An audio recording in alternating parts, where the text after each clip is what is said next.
Understanding General Assembly, an easy guide. Hello everyone, welcome to our English language learning series. Today, we're going to explore a fascinating phrase, General Assembly. This term might sound formal, but it's quite interesting and widely used in different contexts.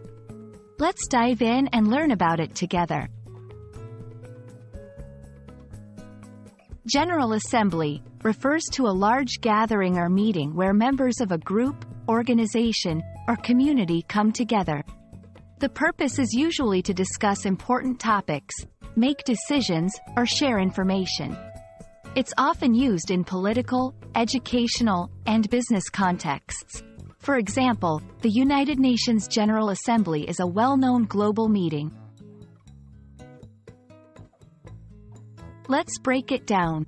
General implies that it's open to all members of the group or organization, not just a select few. Assembly means a gathering or meeting of people.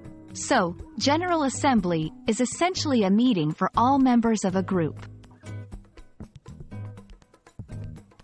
To understand it better, let's see some examples. The school will hold its annual General Assembly next week.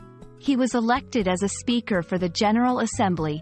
The company's General Assembly discussed the new policies. You can use this phrase when talking about meetings or gatherings in various settings. It adds a formal touch to your conversation and is perfect for discussions related to organizational or group activities. That's all about General Assembly. I hope this video helps you understand and use this phrase confidently in your conversations and writings. Keep practicing, and see you in our next lesson.